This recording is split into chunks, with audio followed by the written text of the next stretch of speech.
علمنا ما ينفعنا وزدنا علما وبارك لنا في علمنا وارزقنا الإخلاص في القول والعمل كاملا وعلما نافعا لا ينسى وتوفيقا دائما وصحة ويقينا وعافية. اللهم افتح لنا كل خير، اللهم انصر المجاهدين، اللهم ارحم المستضعفين، اللهم دمر أعداء الدين، آمين يا رب العالمين. Alhamdulillah kaum muslimin rahimani wa rahimakumullah. Kita lanjutkan tafsir Quran sehari sehalaman dan kita masih membahas pada surah Al-Hajj, yaitu pada halaman 340, Al-Hajj ayat 65 sampai 72 insyaallah taala. أعوذ بالله السميع العليم من الشيطان الرجيم من همزه ونفخه ونفثه. ألم تر أن الله سخر لكم ما في السماء ألم تر أن الله سخر لكم ما في الأرض والفلك تجري في البحر بأمره ويمسك السماء أن تقع على الأرض إلا بإذنه إن الله بالناس لرءوف رحيم وهو الذي أحياكم ثم يميتكم ثم يحييكم إن الإنسان لكفور لكل أمة جعلنا منسكا هم ناسكوه فلا ينازعنك في الأمر وادع إلى ربك إنك لعلى هدى مستقيم وإن جادلوك فقل الله أعلم بما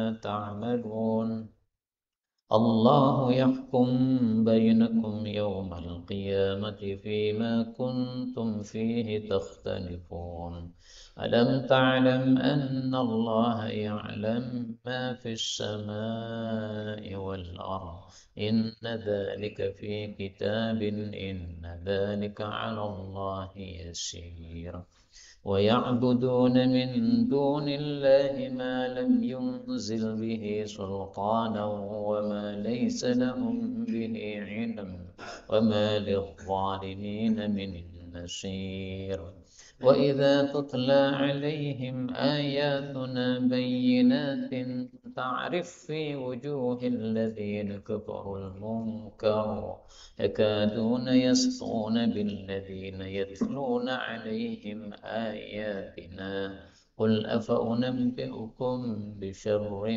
من ذلكم النار وعدها الله الذين كفروا وبئس المصير. Alhamdulillahi Rabbil Alamin. Allahumma arhamna bil Qur'ani amin. Pada ayat-ayat yang kita baca ini ada beberapa kata yang boleh dibaca dengan dua bacaan. Yang pertama pada ayat 65, sakhkhara lakum, ini boleh idgham sakhkhal lakum, dan banyak idgham pada ayat-ayat ini. La raufun boleh dibaca pendek la raufun, wa huwa boleh dengan sukun wahwa, mangsaka boleh dengan kasrah mangsika. Kemudian ayat 70 ya'lamu ma boleh idgham ya'lam ma. 71 yunazzil boleh dibaca yunzil. Dan ini semua adalah qiraah mutawatirah yang sumbernya dari Sayyidina Rasulullah sallallahu alaihi wasallam, maka semuanya adalah bacaan yang benar. Adapun tafsirannya yang ringkas, Allah mengatakan pada surah Al-Hajj ayat 65. Alam tara, belumkah engkau melihat, annallaha, bahwasanya Allah itu sakhkhara lakum, menundukkan untuk kalian wahai manusia, ma fil ardi, apa saja yang ada di bumi. Wal fulka, juga menundukkan kapal. Tajri, dia berlayar, fil bahri, di laut, bi amrih, dengan perintah Allah.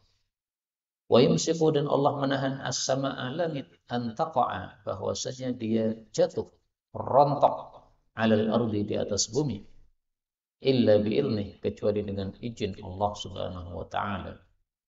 Innallaha sesungguhnya Allah bin nasi terhadap manusia laraufun sungguh maha penyayang atau pemurah, rahimun maha penyayang. Kaum muslimin rahimani wa rahimakumullah, ayat ini menunjukkan dua hal. Yang pertama, kekuasaan Allah Subhanahu wa taala. Yang kedua adalah besarnya nikmat Allah Subhanahu wa taala kepada manusia. Maka Allah menundukkan semua yang ada di bumi untuk manusia. Yang lebih besar daripada manusia itu banyak, Pak. Tapi mereka tunduk sama manusia. Ada gajah, ada jerapah, ada kuda, ada sapi. Itu semuanya besar-besar tubuhnya. Tapi ternyata manut saja kalau kita sembelih, bismillah, dijatuhkan manut saja.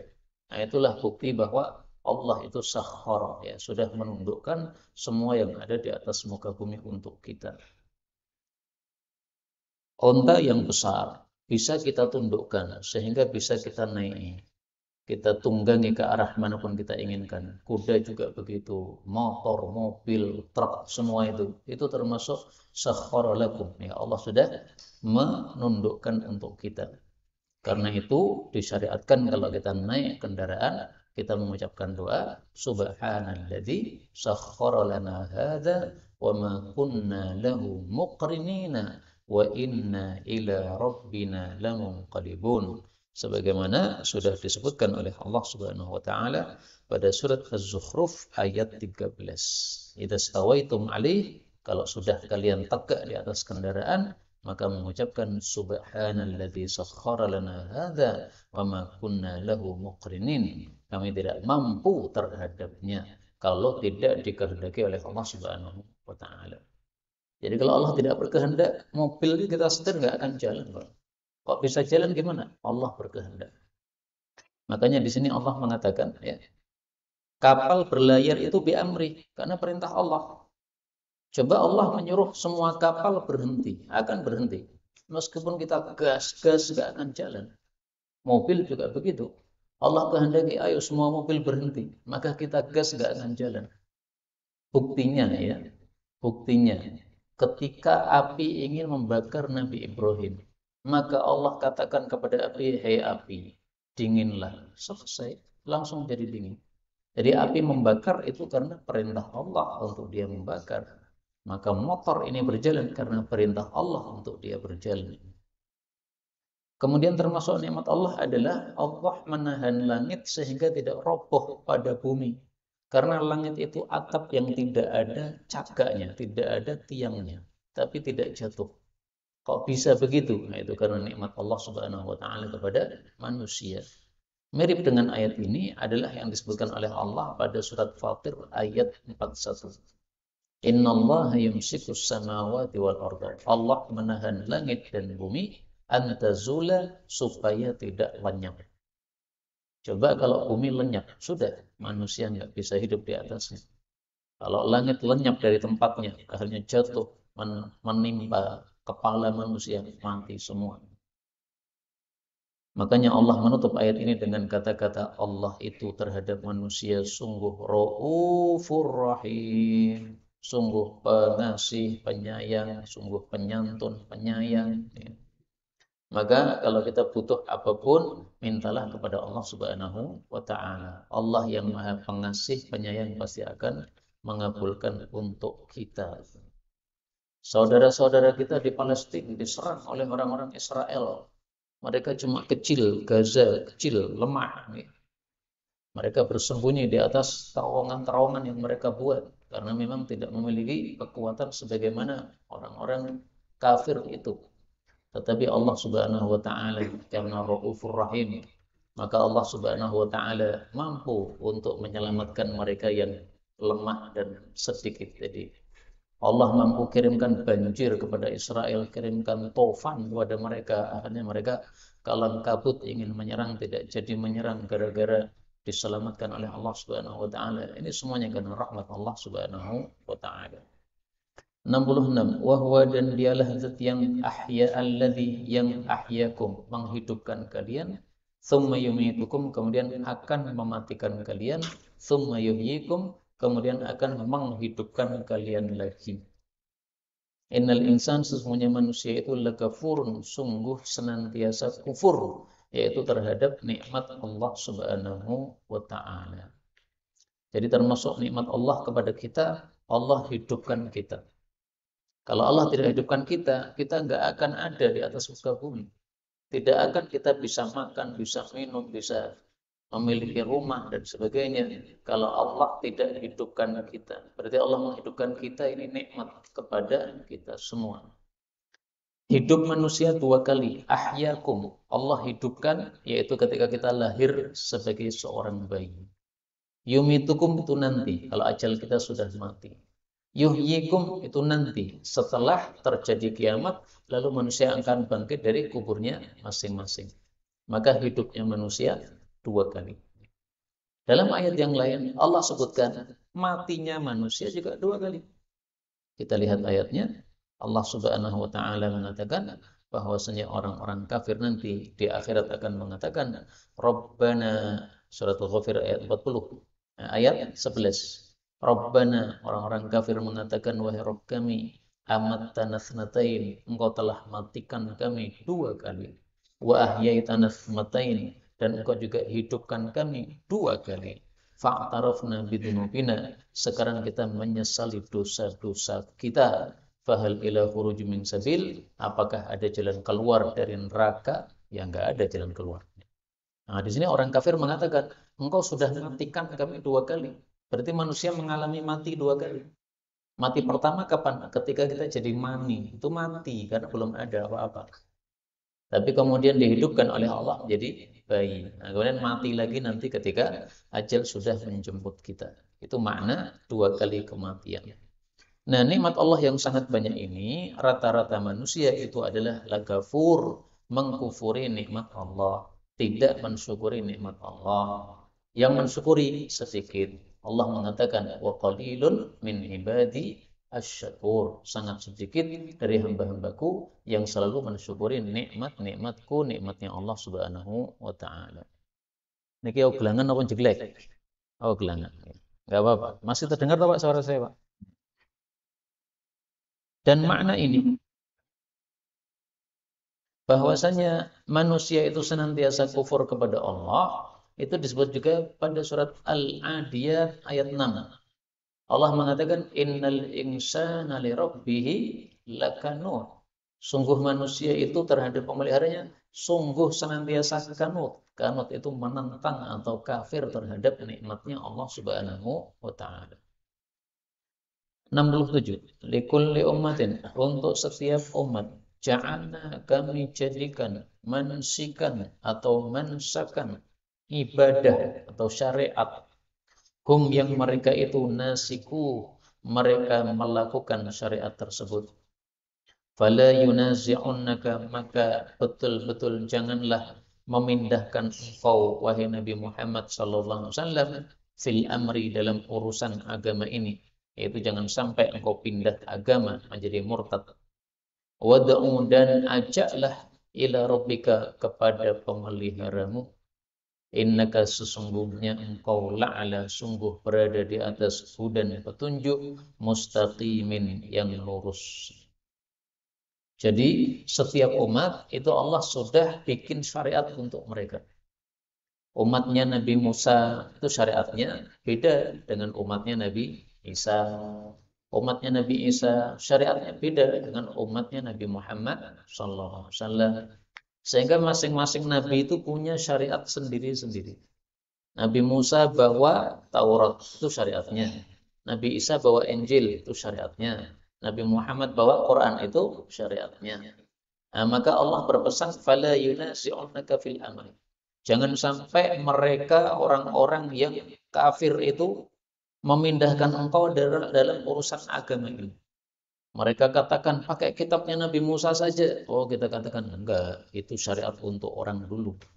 Sekarang kita ini syariatnya sudah beda, yaitu syariatnya Nabi Muhammad SAW. Nabi Muhammad tidak mungkin, Pak, pindah agama, tidak mungkin. Maka pesan ini, janganlah memindahkan engkau dalam agama ini zahirnya bicara kepada Nabi Muhammad SAW, tapi hakikatnya ini bicara untuk umat beliau. Karena kalau beliau tidak mungkin apa? Murtad. Tapi kalau umat beliau, karena tidak maksum, maka ada kemungkinan murtad. Maka supaya tidak murtad, Allah berpesan, jangan pindah. Kita sudah punya kitab suci. Mau dikasih kitab yang lain? No, ya, enggak. Kenapa? Karena itu bukan jatah kita. Kalau orang itu sudah terbiasa ngambil jatahnya sendiri, tidak ngambil jatahnya orang lain, maka dia tidak akan terpukau melihat yang bukan haknya. Taurat, Injil, enggak. Sayyidina Umar pernah suatu saat membaca kitab Taurat. Wah, isinya bagus. Nabi Muhammad SAW wajahnya merah, tanda beliau marah.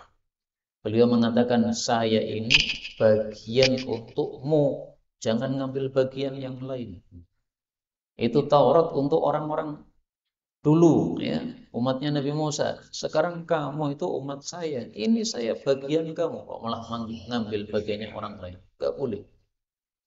Kemudian justru sebaliknya, wad'u ila rabbik, malah disuruh untuk berdakwah. Orang-orang yang masih pegang kitab Taurat, kitab Injil, atau kitab-kitab yang lainnya itu kita ajak untuk gabung semuanya pegangi Quran. Karena memang Quran itulah yang diturunkan untuk umat akhir zaman, umatnya Nabi Muhammad SAW. Dan siapa yang memegangi Quran berarti la'ala hudan mustaqim, di atas petunjuk yang lurus. 68. Wa in jadaluka, dan jika mereka mendebat engkau, fakul, maka jawablah, Allahu a'lamu bima ta'malun. Allah lebih tahu terhadap apapun yang kalian amalkan. Jadi kalau orang-orang kafir ngejak kita debat, oleh Allah disuruh menjawab ringkas. Allah lebih tahu apa yang kalian lakukan. Ini saya ketika membaca ayat ini nggak paham, Pak. Tafsirnya gimana sih ini? Nah, kemudian saya temukan tafsiran yang indah dalam kitab Syekh Haumat. Dia mengatakan, "Fakhtasiril jadal ma'ahum." Maksud ayat ini adalah, kalau diajak debat oleh orang-orang kafir, maka debatlah dengan potong jalan, dengan dikompas, langsung dipotong saja debatnya itu. Kenapa? Karena mereka kalau debat itu tidak akan mencari kebenaran. Mereka hanya ngotot saja, ngeyel saja. Pokoknya harus kamu yang benar, kamu yang salah. Nah, orang kayak begini kalau diladeni debatnya nggak ada gunanya. Termasuk kalau ada orang menuduh saya, tapi dia tidak punya bukti. Pengennya pokoknya saya ngaku salah. Orang kayak gitu nggak perlu diladeni. Kenapa nggak perlu diladeni? Karena tidak ada gunanya. Cukup dengan ayat tadi. Allahu a'lamu bima ta'malun. Wes karepmu terusno, Allah tahu apa yang kalian lakukan. Enak lagi. Nah, jadi ringkasnya apa? Tidak usah dilayani mereka, tapi singkatkanlah atau putuskanlah perdebatan dengan mereka dengan mengatakan Allahu a'lamu bima ta'malun. Allah lebih tahu apa yang kalian lakukan, dan Allah lebih tahu terhadap tuduhan-tuduhan yang kalian lakukan di dalam debat kalian itu, dan Allah akan menghitungnya dan akan menghisapnya terhadap kalian besok di akhirat. Itu makna tafsiran ayat ini dari tafsir Syekh Haumat hafizahullah rahimahullah ta'ala. Maka orang-orang yang ingin debat tapi tujuannya hanya ngeyel, tidak ada gunanya diajak debat. Sehingga kalau ada orang mau debat sama kita tentang suatu masalah, kita pastikan dulu, debatmu tujuannya apa ini? Tujuannya cari kebenaran? Oke, karena akan bermanfaat. Nanti ketika sudah kita sampaikan dalil, dia akan rontok hujahnya, akhirnya dia masuk Islam. Tapi kalau tujuannya hanya ngeyel, mau dikasih 1000 dalil, gak akan beriman. Sudah terbukti bahwa kitab Taurat yang beredar itu isinya beda-beda. Satunya mengatakan Nabi Yesus itu keturunan Nabi Daud dari putranya yang namanya Fulan. Tapi dalam kitab yang lain, kitab Matius katanya itu nama bapaknya beda lagi. Kok bisa satu anak bapaknya loro ini dia ceritanya? Nah, itu celaan bagi mereka sebenarnya. Tapi kalau sudah dibeberkan begitu, masih ngeyel aja. Enggak, ini kitab suci. Nah, kitab suci kok berubah-ubah begitu. 69. Allah itu yahkumu memutuskan bainakum di antara kalian yaumal qiyamah besok pada hari kiamat fima kuntum pada apapun yang adalah kalian fihi padanya takhtalifun kalian berselisih. Jadi perselisihan agama sekarang di dunia ini nanti akan dibereskan di akhirat oleh Allah. Bagaimana cara Allah membereskan? Fariqun fil jannah wa fariqun fis sa'ir. Yang benar dimasukkan surga, berarti ini yang membawa kebenaran waktu di dunia. Yang salah dimasukkan ke dalam neraka, berarti ini ketika di dunia dulu adalah orang-orang yang sesat. Maka maksudnya Allahu yahkum, Allah memutuskan hukum, yaitu dengan cara yang benar dimasukkan surga, yang salah dimasukkan dalam neraka. 70. Alam ta'lam, belumkah engkau tahu Annallaha bahwasanya Allah itu ya'lamu mengetahui ma fis sama'i apapun yang ada di langit wal ardi dan di bumi. Inna dzalika sesungguhnya itu semua fi kitabin di dalam kitab yang besar yaitu Lauhul Mahfuz. Inna dzalika sesungguhnya hal itu 'alallahi bagi Allah yasirun mudah. Jadi Allah itu maha tahu segala yang ada di bumi dan di langit. Maka kalau ada orang-orang kafir itu mereka mengatakan bahwasanya Allah punya anak dan sebagainya, itu tidak lepas dari pengawasan Allah. Allah tahu. Lah kalau Allah tahu kenapa tidak langsung disiksa? Lah kan Allah kan Raufun Rahim sehingga nggak langsung disiksa. Barangkali nanti setelah hampir mati dia tobat. Kalau tobat ya sudah diterima tobatnya oleh Allah Subhanahu wa taala, tidak langsung disiksa oleh Allah Subhanahu wa taala. Sehingga orang-orang kafir jangan merasa bahwa mereka ngomong semau gue dibiarkan Allah berarti mereka benar. Enggak, itu tetap sesat. Allah tahu tapi Allah tidak langsung menyiksa karena rahmat Allah Subhanahu wa taala kepada manusia. Kemudian semua yang ada di langit bumi ini sudah tercatat dalam kitab, yaitu dalam Al-Lauhul Mahfuz. Karena Lauhul Mahfuz itu mencatat segala sesuatu, tidak ada apapun yang terlewat darinya. Sebagaimana disebutkan oleh Allah pada ayat yang lain. Ma farratna fil kitabi min syai'. Tidaklah kami lewatkan apapun di dalam kitab yaitu Al-Lauhul Mahfuz. Jadi segala sesuatu tertulis dalam Al-Lauhul Mahfuz, kitabnya Allah Subhanahu wa taala. Ini kitab yang gaib, Pak. Kita nggak ngerti juga. Kemudian mengetahui segala sesuatu itu bagi Allah sangat mudah. Kalau bagi kita kan susah, Pak. Ini ada HP ini ya. Isinya di dalamnya apa ini? Nggak tahu kita. Ini harus dibongkar dulu. Setelah dibongkar, wah rumit isinya. Kamu sudah dibongkar, nggak paham juga. Tapi Allah maha mengetahui segala sesuatu tanpa perlu bongkar-bongkar begitu. Ya, yasir, mudah bagi Allah Subhanahu wa taala. Dan ayat ini, inna dzalika 'alallahi yasir, hal itu mudah bagi Allah. Ayat seperti ini saya temukan di Quran sampai diulang 5 kali. Yang pertama adalah pada surat Al-Hajj ini. Ini adalah yang pertama. Yang terakhir pada surat At-Taghabun. Yang pertama surat Al-Hajj ayat 70, yang terakhir surat At-Taghabun ayat 7. Sampai 5 kali. Nah, sudah sering saya sampaikan. Kalau ada ayat kok diulang-ulang oleh Allah, berarti perkara yang sangat ditegaskan oleh Allah Subhanahu wa taala. Allah menegaskan kepada kita, apapun bagi Allah itu mudah, enggak ada yang susah. Allah cukup kun selesai masalah. 71. Wa ya'buduna dan mereka menyembah min dunillah selain Allah. Malam sesuatu yang tidaklah yunzil Allah turunkan bihi terhadapnya sultana bukti atau alasan. Wama dan apa-apa yang laisa lahum tidak ada bagi mereka bihi padanya ilmun ilmu.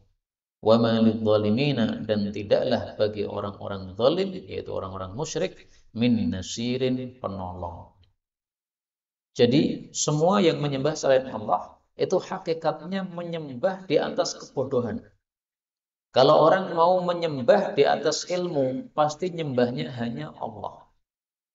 Maka orang yang menyembah Yesus Kristus, bodoh semua, nggak ada yang pakai dasar ilmu, nggak ada. Makanya orang-orang Nasrani disebut oleh Allah dalam surat Al-Fatihah itu sebagai ad-dallin, orang-orang yang sesat. Kenapa disebut sesat? Para ulama katakan karena menyembah tanpa dasar ilmu. Nah, kalau Yahudi gimana? Kalau Yahudi disebut oleh Allah al-maghdub alaihim, orang yang dimurkai oleh Allah. Kenapa? Karena sudah punya ilmu tapi nggak mau mengikuti ilmunya. Mereka tahu Muhammad itu adalah nabi, betul-betul nabi asli, tapi nggak mau. Kenapa? Karena sudah sering nabi itu sebelum Nabi Muhammad yang diutus itu dari keturunan Nabi Israel, yaitu Bani Israel itu. Israel itu adalah Nabi Yakub. Nabi Yakub itu punya keturunan jadi nabi. Begitu nabi terakhir yang mereka tunggu-tunggu, tiba-tiba datangnya dari keturunan Nabi Ismail, nggak terima mereka. Makanya Abu Thalib ketika datang ke Syam membawa Nabi Muhammad SAW dalam perjalanan dagang itu pendeta itu mengatakan, Buhairo namanya ya, ini jangan dibawa ke Syam. Kenapa? Ketahuan Yahudi dibunuh nanti oleh orang-orang Yahudi. Kok bisa? Karena Yahudi tahu ciri-ciri Nabi Muhammad dalam kitab suci mereka itu sudah sangat detil. Sehingga kalau ada anak ini muncul di tengah-tengah mereka, mereka akan tahu ini calon Nabi ini. Kok ternyata bukan dari kelompok kita, bunuh saja sebelum jadi Nabi. Itu kalau mereka tahu. Tapi Allah Maha berkehendak. Ya nggak mungkin lah. Allah sudah tetapkan Nabi Muhammad sebagai Nabi, kemudian akan dibunuh sebelum menjadi Nabi. Nggak bisa, nggak akan. Nah, kembali ke sini, semua yang menyembah selain Allah itu hakikatnya malam yumzil bihi sultana, tidak punya hujjah, tidak punya dasar, tidak punya dalil. Kalau mau pakai dalil, pakai dasar, pasti nyembah hanya kepada Allah Subhanahu wa taala. Kemudian faedah dalam ayat ini kita ambil ya, kata-kata sultan, kata Ibnu Abbas, semua kata-kata sultan di dalam Quran artinya adalah hujjah atau dasar atau alasan. Kemudian faedah kedua, kata-kata zalim di sini maksudnya adalah orang-orang musyrik.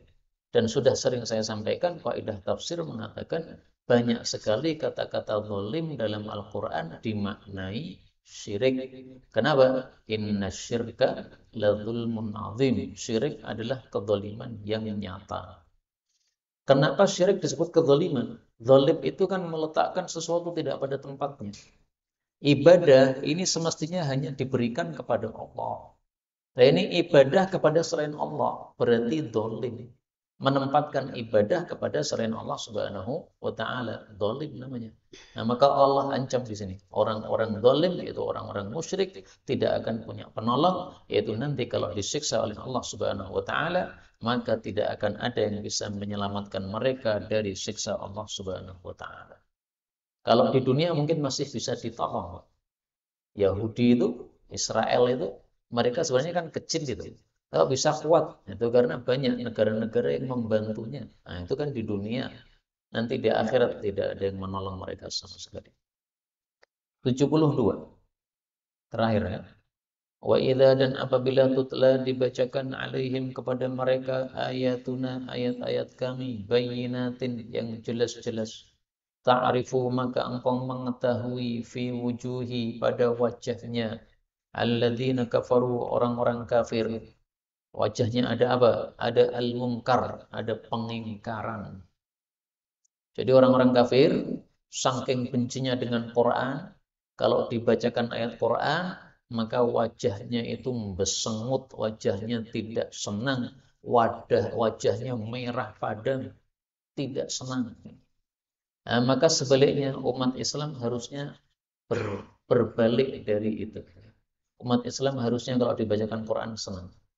Ada Quran disetel, alhamdulillah, didengarkan senang. Dan ini makna ini bahwasanya orang-orang beriman senang dengan ayat Quran atau ayat yang diturunkan oleh Allah Subhanahu wa taala, ini disebutkan pada ayat yang lain. Yaitu pada surat Ar-Ra'd ayat 36.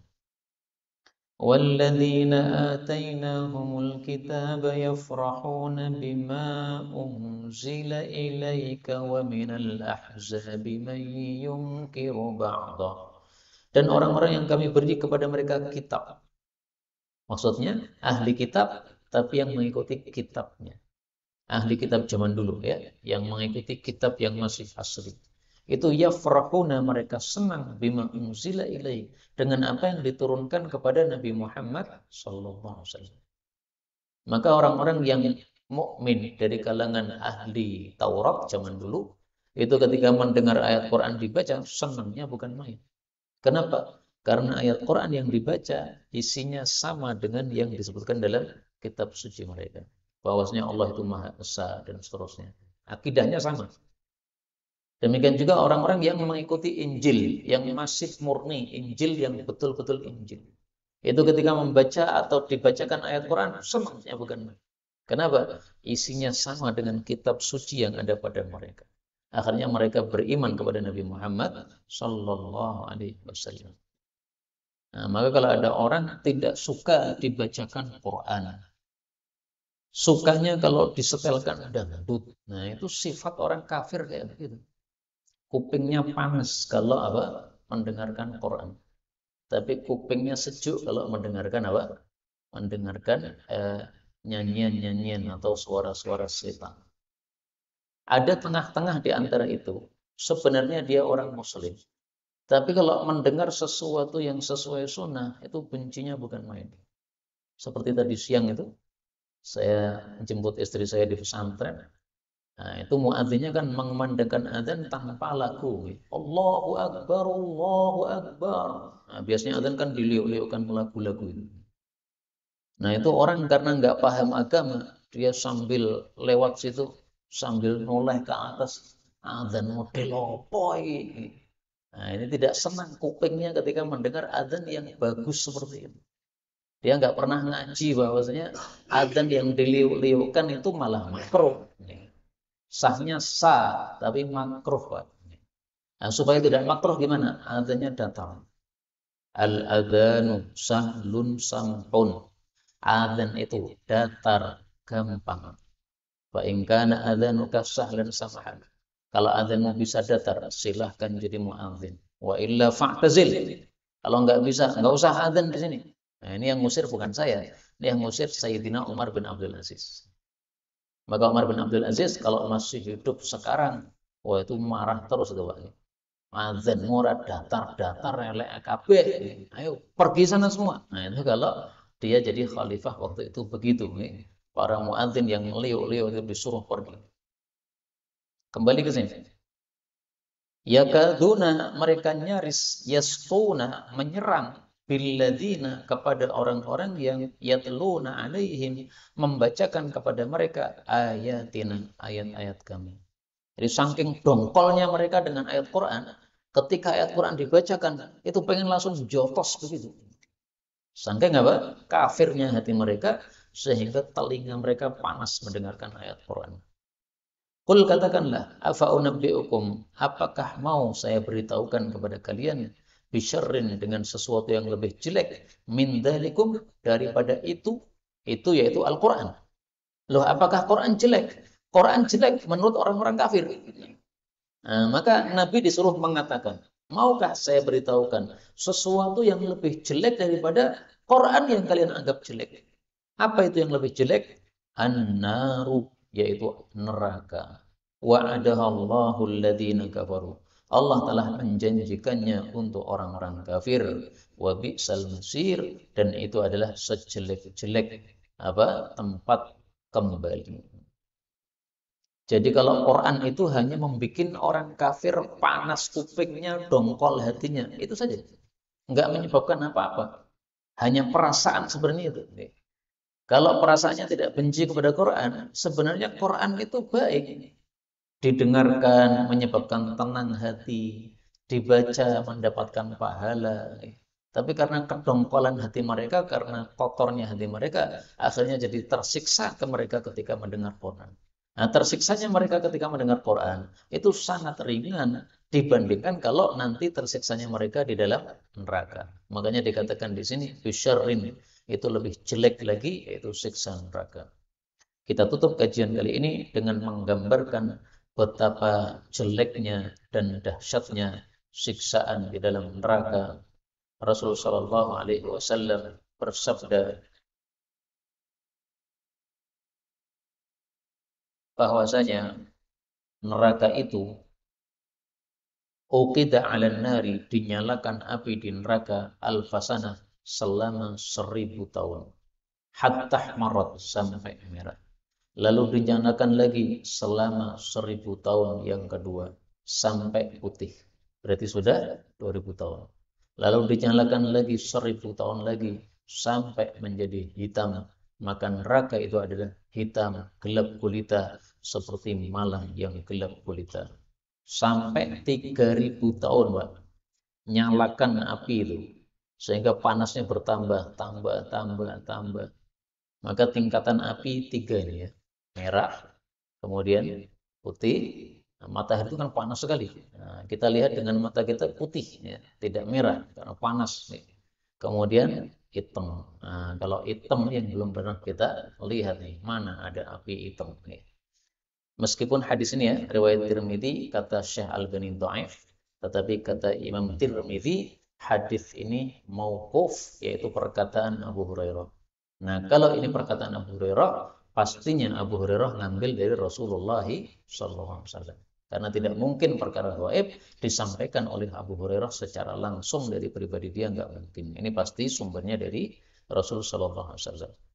Inilah kengerian neraka. Mudah-mudahan semua kita selamat dari neraka, masuk surga tanpa hisab, tanpa azab. Amin ya rabbal alamin. Dan kita tutup dengan doa untuk saudara-saudara kita di Palestina, karena mereka masih membutuhkan bantuan doa dari seluruh kaum muslimin.